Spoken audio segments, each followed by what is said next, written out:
বাংলাদেশে anime community দিন দিন গ্রো হচ্ছে। এখন এই কমিউনিটির প্রায় 95% মেম্বাররা এসেছে অ্যানিমে এক্সপ্লেন থেকে। তাদের মধ্যে এমনও অনেকে আছে যারা এখনও অ্যানিমে এক্সপ্লেন ভিডিও দেখে। কিন্তু প্রশ্ন হচ্ছে, এটা কি আদৌ ঠিক? এখনকার সময়ে এক একটা অ্যানিমে সিরিজ তৈরি করতে কোটি কোটি টাকা খরচ হয়।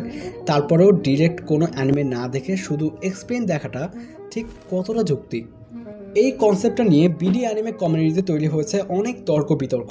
একদল হচ্ছে ডিরেক্ট জাপানিজ, ইংলিশ বা হিন্দি ডাবিংয়ে অ্যানিমে দেখে এবং আরেক দল অ্যানিমে বাংলা এক্সপ্লেন দেখে। অবশ্য বাংলাদেশে দ্বিতীয় দলের মেম্বার সংখ্যাই অনেক বেশি।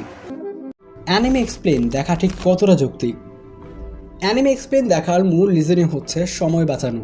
সাধারণত একটা অ্যানিমে এপিসোড গড়ে 25 মিনিটের হয়। সেক্ষেত্রে ওই অ্যানিমে এপিসোডের স্টোরি যে কেউ চাইলে 10 মিনিটের মধ্যে জানতে পারে একটি এক্সপ্লেন ভিডিওর মাধ্যমে।